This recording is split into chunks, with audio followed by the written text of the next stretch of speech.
వనపర్తి నియోజకవర్గం నుంచి చిన్నారెడ్డి 7 సార్లు ఎమ్మెల్యేగా పోటీ చేశారని, ప్రతిసారి అధిష్టానానికి ఎంత డబ్బు ఇచ్చి టికెట్ తెచ్చుకున్నారో చెప్పాలని ప్రశ్నించారు. గతంలో ఎమ్మెల్యేగా పోటీ చేసిన జయరాములకు కాకుండా చిన్నారెడ్డికి ఫారం ఇచ్చారని, అప్పుడు కూడా డబ్బులు పెట్టి టికెట్ కొనుగోలు చేశారా అంటూ నిలదీశారు. ప్రణాళిక సంఘం ఉపాధ్యక్షుడిగా హైదరాబాద్లో ఉండి రాష్ట్ర అభివృద్ధికి ప్రణాళికలు రూపొందించాల్సిన బాధ్యత ఉందని, వనపర్తి గల్లీల్లో తిరుగుతూ రాజకీయ వ్యాఖ్యలు చేయడం ఏమిటని మేఘారెడ్డి ప్రశ్నించారు.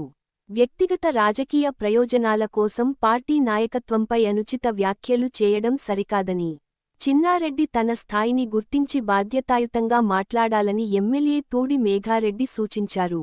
గోపాల్పేటలో ఒక పార్టీ ఆఫీస్ ఓపెనింగ్కి వెళ్ళి కొన్ని అనుచిత వ్యాఖ్యలు చేస్తున్నాడు. దాన్ని నేను తీవ్రంగా ఖండిస్తున్నా.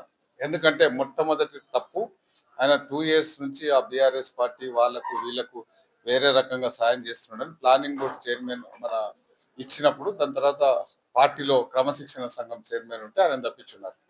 సో నిన్న మళ్ళీ అంతకుముందు గోపాల్పేట తుమ్మల నాగేశ్వరరావు గారు వచ్చినప్పుడు ఆ రోజు మార్కెట్ యార్డ్ ఫౌండేషన్ వేస్తుంటే అడ్డం వచ్చి ఆ రోజు కూడా పార్టీకి అగనిస్ట్ పోయినాడు. నిన్న ఆయన మాట్లాడింది చాలా ఇబ్బందికరమైన మాట్లాడినాడు.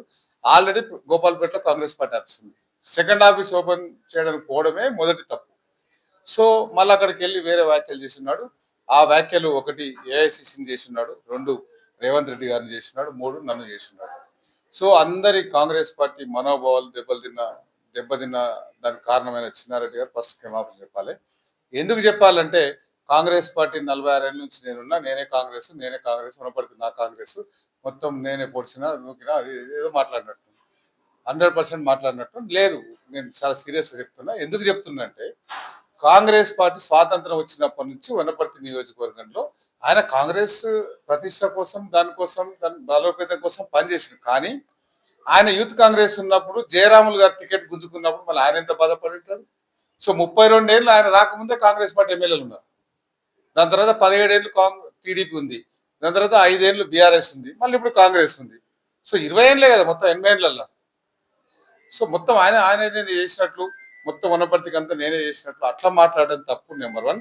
నెంబర్ 2, ఏఐసిసి అంటే ఆయనకు బీఫామ్ ఇస్తే సోనియా గాంధీ గారు రేవంత్ రెడ్డి గారు ఆ రోజు పిసిసి అధ్యక్షులు ఉండి అక్కడ ఉన్న ఏఐసిసి పరిశీలకులు ఇక్కడ ఉన్న పిసిసి పరిశీలకులు పైసలు తీసుకొని బీఫామ్ మార్చింది అన్నాడు. దానికి నేనేం చెప్తున్నంటే ఆయనకు 8 సార్లు కాంగ్రెస్ పార్టీ బీఫామ్ ఇచ్చింది. ఎన్ని పైసలు ఇచ్చిండు ఏఐసిసికి పిసిసికి? అది తప్పు కదా.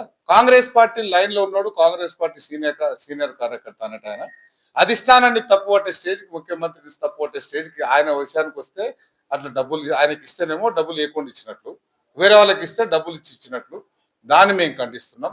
దాంతోపాటు ఈ 30 నెలల్లో ప్లానింగ్ బోర్డు ఆయనకు చైర్మన్ వచ్చిందంటే ఎట్లొచ్చింది? మాలాంటి 65 మంది ఎమ్మెల్యేలు గెలిస్తే ముఖ్యమంత్రి అయితే ఆయన గౌరవించుకొని ప్లానింగ్ బోర్డు వైస్ చైర్మన్ ఇచ్చి క్యాబినెట్కి పోయేదానికి ఇచ్చినారు. సో అది తెలియకుండా ఎవరికి పనిచేయాలి? ఆయన కోసం 40 ఏళ్ళు ఆయనతో పాటు ఉన్న సీనియర్లకు కాంగ్రెస్ పార్టీ కార్యకర్తలు నేను ఎట్లా చేస్తున్నానో ఆయనతో 1 రూపాయి తెచ్చిండా, 1 వర్క్ అయినా తెచ్చిండా? ఆయన నమ్ముకున్న కార్యకర్తలను బాగుపరచాలి కదా, ఏదో పోస్టులు ఇవ్వాలి కదా, ఏదో పనులు ఇవ్వాలి కదా. ఊరికనే చేసినాను, మొత్తం నేనే చేసినట్టు. నువ్వేం పొలాలు అమ్ముకున్నావా, ఎకరాలు అమ్ముకున్నావా, ఇల్లులు అమ్మినావా, ఏం చేసినావు? కార్యకర్తలు అన్ని అమ్మిపించినారు. సో ఇప్పుడు 30 నెలల కింద అప్పుడు నేను కాంగ్రెస్ పార్టీలోకి వచ్చినప్పుడు నాతో పాటు తెలంగాణ చాలా మంది వచ్చినప్పుడు 34 మంది 65 మందిలో 34 మంది కొత్తలో గెలిస్తేనే కాంగ్రెస్ పార్టీ బతికింది. ఒకవేళ నిజంగానే మీరు పాతలమే ఉండాలనుకుంటే 2014లో గెలవలే, 2018లో గెలవలే. సో అందరు కావాలి కాంగ్రెస్ పార్టీకి అందరు కావాల్సింది కాబట్టి అందరు వస్తేనే గెలిచినాం. దాని తర్వాత 8 సార్లు బీఫామ్ ఇచ్చి, ఒకసారి ఎమ్మెల్సీ బీఫామ్ ఇచ్చి, ఎమ్మెల్యేలు కావాలి, ఎమ్మెల్సీ కావాలి, దాని తర్వాత ప్లానింగ్ బోర్డు కావాలి, మొన్న రాజ్యసభ వస్తే రాజ్యసభ కావాలి, రేపు ఎమ్మెల్సీ వస్తే ఎమ్మెల్సీ కావాలి. ఇంక ఇట్లనే మేము మా కుటుంబం మన ఫ్యామిలీ అట్లా మొత్తం కావాలనేది తప్పు. అదొకటి.